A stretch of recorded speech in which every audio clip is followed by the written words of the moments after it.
Swayam Prabha. Digital India. Educated India.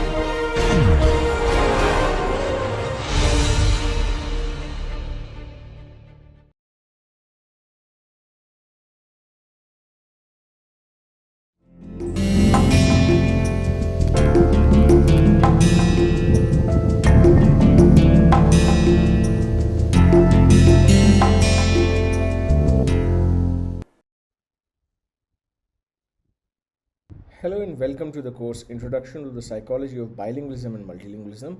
I am Dr. R. Verma from the Department of Cognitive Sciences at IIT Kanpur. In this week, I've been talking to you about language control issues in bilinguals and multilinguals. Now, so far we have seen that a proactive model of language control was manifested in Grosjean's language mode theory. Interestingly, it basically followed a proactive, control mechanism in order to prepare a particular language of choice and sort of make it ready for selection and so on and so forth. Now, this model actually serves as as a very interesting illustration of how bilinguals actually, dynamically adapt to the communicative demands of a situation and manage their behavior accordingly. Another important proposal in this area is that of an inhibitory control system that allows bilinguals to suppress the activations in the non-target language.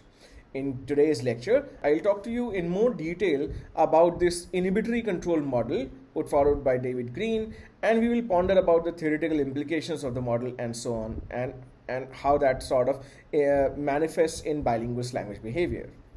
Indeed, researchers have actually opined that an account of linguistic performance is actually incomplete without a description of the control system that enables the use of target language as and when intended. One of the prominent researchers in this area has been David Green, who has emphasized the importance of efficient and unobstructed control operations in the language of choice and also of sufficient resources to be utilized in these processes. Now, an emerging view from Green's proposal has been that processes involved in bilingual language control may actually resemble control processes that are involved in other situations as well, such as when a response has to be selected from within a few response candidates and has to be suppressed in a given scenario. Now remember, this actually resembles the proposal by McNamara and colleagues, who had actually concluded that language switching performance is basically not something which is very specific to language behavior per se, but is generally applicable to all kinds of situations where individuals are asked to switch between responses rapidly. Now we'll evaluate this assumption. We will evaluate these ideas a little bit more in detail as we go ahead to the next slides. Now let's look at the inhibitory control model by David Green in a bit more detail.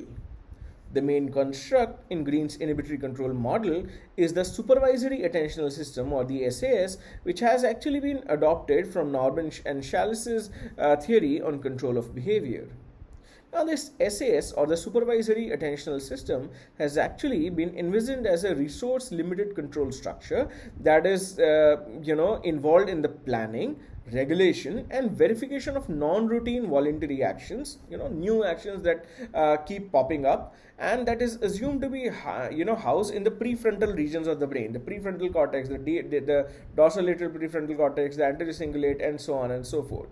Now, more importantly, it can be thought of as a subsystem, which is part of the larger system, in which simple and well-learned actions are actually carried out automatically by ready-made memory structures that specify these action sequences called schemas. Say, for example, when we are driving and we have to change the gear, and for example, you have to change the radio station or change lanes and so on. These are well-practiced tasks, and it will probably, once I have done this enough number of times, it will create memory structures or schemas that specify how these tasks have to be done. How do I have to change from first gear to fourth gear, or from fourth gear to first gear, and so on. So typically what will happen is that these subsystems can just bang upon, retrieve these language schemas, and allow for me, allow me to change between these different tasks. Let's have a look at this model in a bit more detail. So here you can see the inhibitory control model as specified by David Green in 1998. You can see that there are a few parts of this which are important. There is a goal, There's the conceptualizer. The conceptualizer is mediated by the supervisory attentional system. There is a language task schema. Which language do I need to perform in given a particular communicative scenario? The language task schema interacts with the bilingual lexicosemantic system, basically containing, candidates from both of my mental lexicons, language L1 lexicon and an L2 lexicon. There is an input and then the output. So input basically goes through the bilingual lexicosemantic system, meets with the language task schema, interacts with the SAS, the conceptualizer, and the goal of the present scenario, and basically, and that is sort of also expressed in the output. Let us look at this model in a bit more detail, as I have sort of very cursorily described it so far. Now, the supervisory attentional system actually supervises the routine running of schemas and intervenes when necessary, whenever a new task is required, whenever a new job has to be done. This supervisory attentional system can actually accomplish the same by altering the activation levels of the running schemas. A schema for changing gears, a schema for changing radio station, a schema for applying brakes, this and that, and those will be recruited as and when the time is right. It must be noted, before we sort of go on and describe this in a bit more detail, it must be noted that Green actually uses the term schema not only in the reference to the ready-made structures that can be retrieved from the long-term memory and have resulted from the past experiences I have been talking about. He also talks about schemas in terms of mental devices or networks that individuals may construct to adapt on the spot in order to achieve the task demands of any specific scenario. When you land in a new situation and a new task is there, maybe we create a schema on the spot, and the supervisory attentional system tries to recruit this schema for completing the task at hand or fulfilling the goal at hand.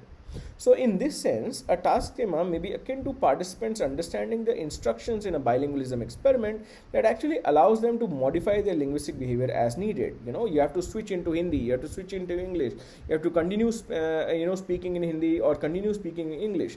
Depending upon the task requirements, the SAS can actually enable me to modify my language behavior as and when needed. Now, the task schemas for tasks that have been previously performed, say for example an easy task like reading aloud, can actually be retrieved from memory as such or modified online depending upon what I have to read, how fast or how slow I have to read, and so on. And schemas for tasks that are novel may need to be constructed on the spot, as I was just saying.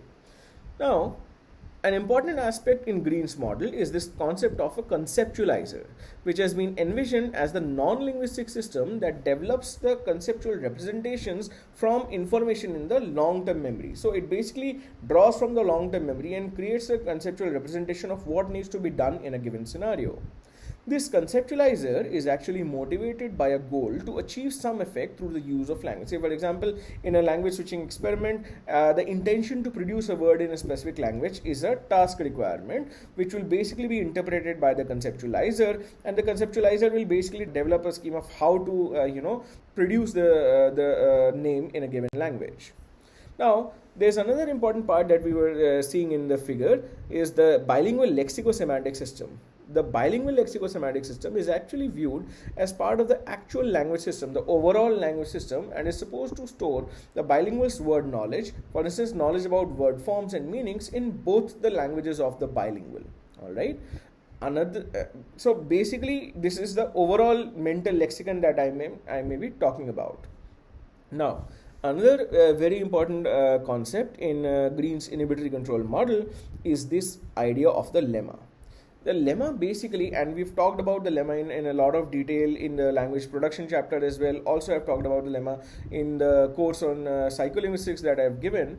Now, lemma basically, you might know that it specifies the syntactic properties of a word, also, some aspects of its meaning.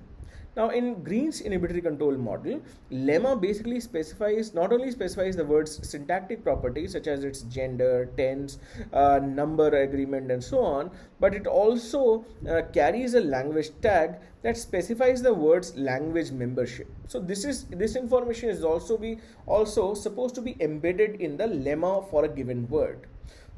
Let's take an example.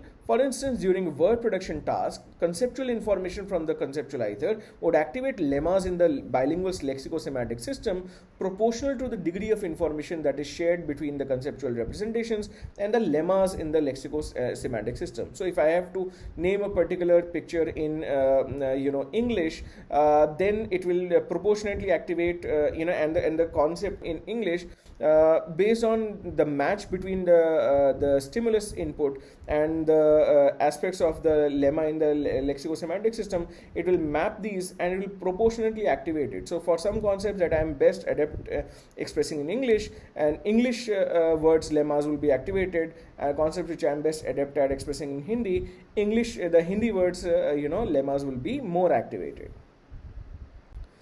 Moving on, two very important characteristics of Green's inhibitory control model may be pointed out. First is that it includes an explicit control mechanism like the SAS that we've been talking about, which can regulate the language behavior by by retrieving or setting up task schemas that specify in what way the language system must be used to perform the expected task. And second is the process of a reactive local suppression of contextually inappropriate lexical elements. The idea of suppressing the output of the non-target language system. So for instance, let's take an example. When the goal is to perform a particular task, the SAS installs the relevant language task schema. Now this relevant language task schema, what it would do is that it would control the behavior in specific ways. It would alter the activation levels of the lemmas in the lexicosemantic system and inhibit pending outputs from the system which are from the non-target or irrelevant language. Explaining this in more detail, for example, if a bilingual is required to name pictures in their L2, the relevant schema is activated and it enables task performance by increasing the activation levels of the lemmas in L2 language with L2 language tag, and decreasing the activation levels of the lemmas with L1 language tag by reactively inhibiting their output. Now, the degree of this reactive inhibition that will be applied will be proportional to the level of activation in the non-target language lexical items. The more active they have already been, the more they will need to be inhibited. Now, this is a very, very important point. What we are saying here is that for a particular bilingual, there will be some kind of a base activation of these items. Whatever the base activation is, the reactive suppression or the inhibition that needs to be applied will be proportional to that. For example, if I am, as I keep saying, I am a Hindi English bilingual.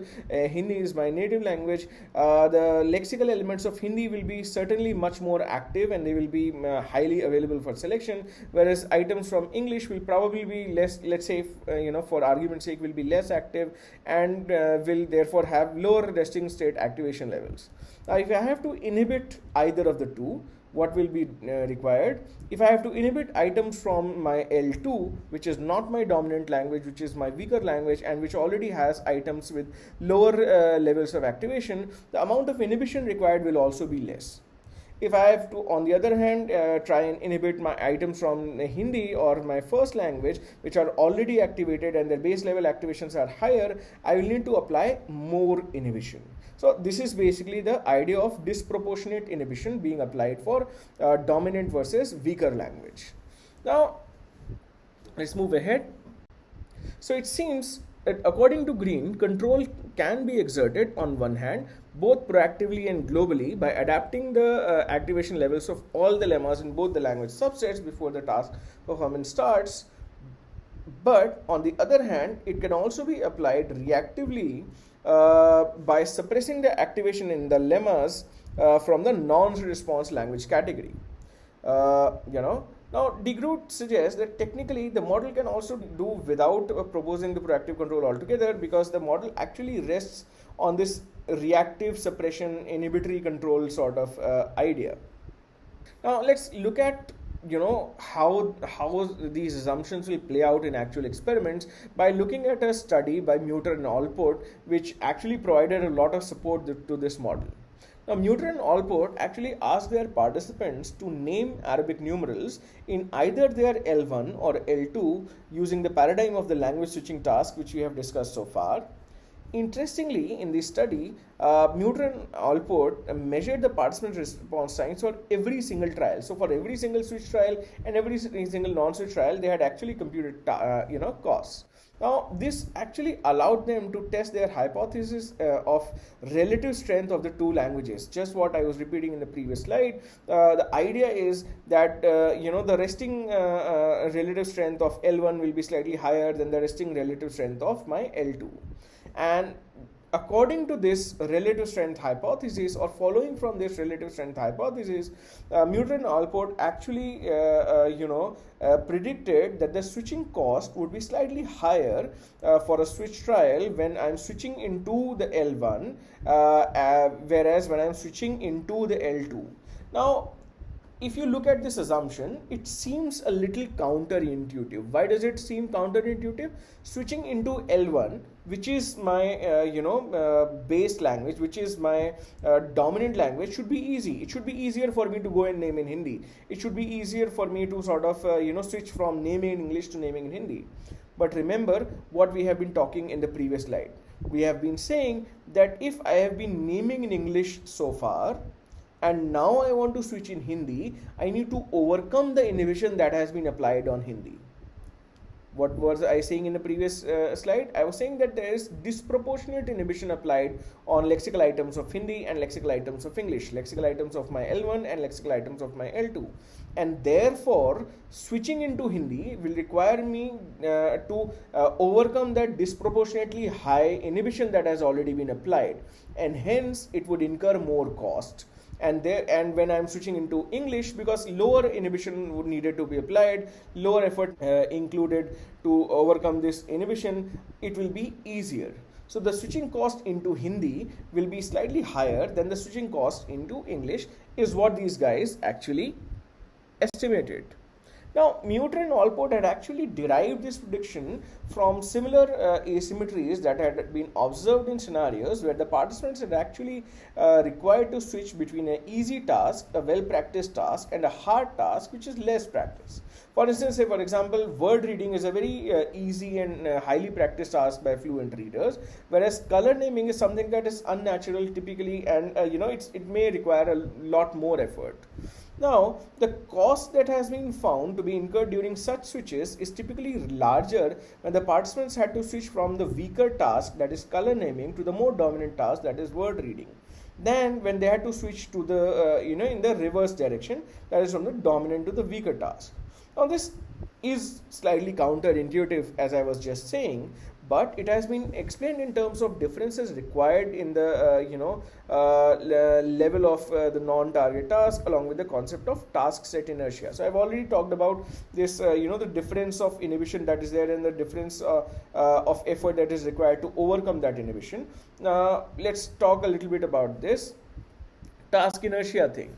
Now, this task set inertia basically refers to the idea that the task set of the previous trials must carry over into the current trial, and hence switching into a different task should be inherently difficult. What am I saying? If I am doing something continuously on previous trials, English, then obviously I have developed a certain kind of inertia, I have developed certain kind of momentum, and to switch from English to Hindi will be slightly more difficult.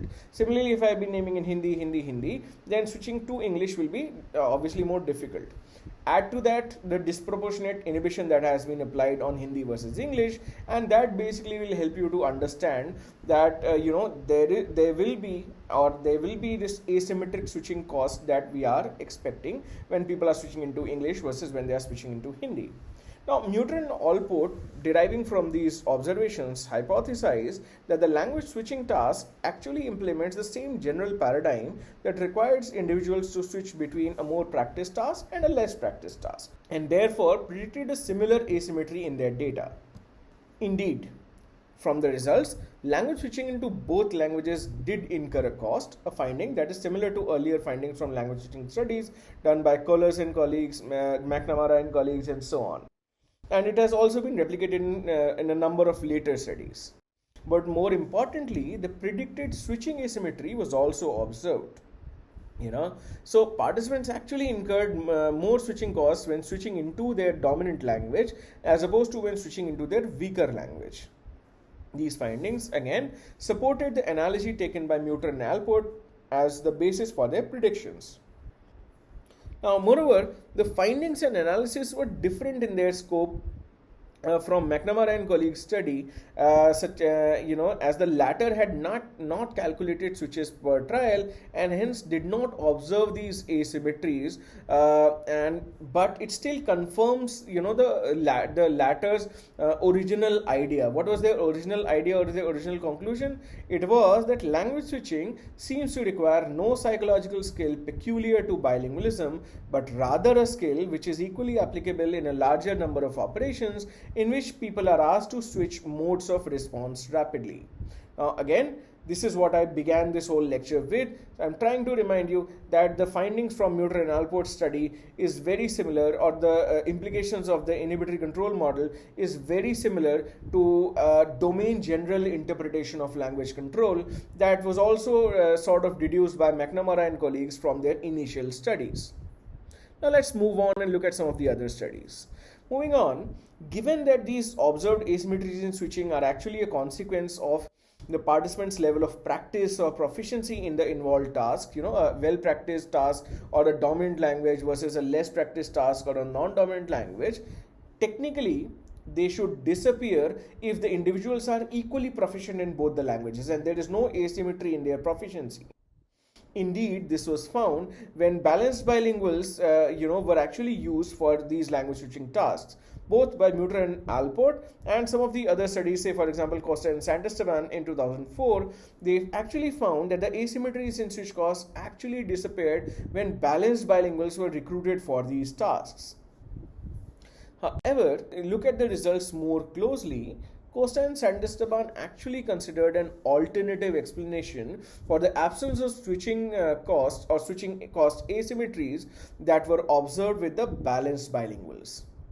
They actually propose that balanced bilinguals may be employing a qualitatively different sort of a selection mechanism, one that does not require the use of reactive inhibition.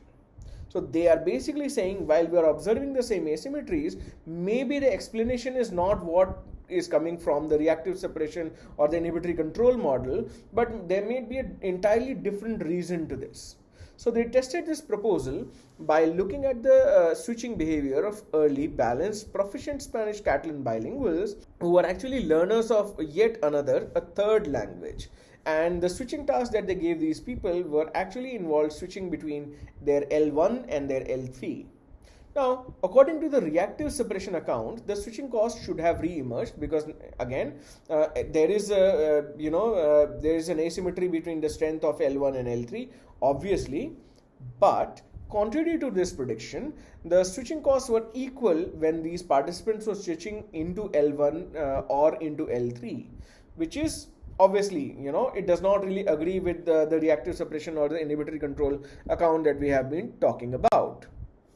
So, based on these findings, the researchers actually concluded that the language selection in participants that are highly proficient in at least two languages might not come through reactive suppression. Rather, it may come through a control mechanism that only takes lexical elements of the response language into consideration for selection processes and ignores the activated lexical items from the non-target language. Remember, we were talking about this in the production chapter, that language non-selective activation but language selective selection procedures are actually involved when we are talking about production. So interesting, some of the later studies actually supported this language selective selection hypothesis that was put forward by Costa and colleagues. Interestingly, when they sort of rehashed this study with quadrilinguals, researchers discovered that there are certainly boundary conditions to this language specific selection account as well. For instance, they propose that the language specific selection account mechanism for this to be operative, at least a high command of one of the 3 or 4 languages that we are testing with should be there, so that there is that asymmetry. Otherwise, it will not really happen. Finally, to account for these complex patterns of results, Costa and colleagues actually tentatively proposed another hypothesis, and the hypothesis was that for a language specific selection mechanism to be roped in, the words must be solidly embedded within language specific lexicons, because basically what we are doing in language naming or language switching tasks is that we are actually retrieving these words from these language specific accounts, and if the words are solidly embedded into these different lexicons that bilinguals and multilinguals have, only then you will need more effort or less effort to activate or deactivate them. In absence of such a condition, where the words are not very solidly embedded into these language specific lexicons, participants would need to resort to the reactive suppression strategies, again, which will lead to the re-emergence of switch cost asymmetries. Interestingly, in the final study that I wanted to discuss, when Golan and Ferreira actually conducted a language switching experiment where participants were actually allowed to do voluntary switching, they basically just said, okay, you may choose to sort of use name a particular picture in either Spanish or English. The response patterns in balanced and unbalanced bilinguals were very, very similar, and both of these results actually did not support the idea of reactive inhibition. So again, while reactive inhibition actually seems like a very plausible account for bilingual language behavior in these language switching tasks, there are certainly more or alternative different explanations that are possible, and we can continue debating about them and researching about them, as some of us are actually doing. So to summarize my discussion on language control, based on the research that we have looked so far, it seems clear that bilinguals certainly benefit from a control system that manifests differently depending upon the experimental task, situation, and task demands. However, the nature of this control system, whether it is proactive, reactive, or it is entirely different, is it domain just specific or domain general, actually is far from clear and needs to be further investigated. That's all that I wanted to talk to you about with respect to language control, and I'll see you in the next week with a different chapter, and we'll continue our journey into understanding language and cognition in bilinguals and multilinguals.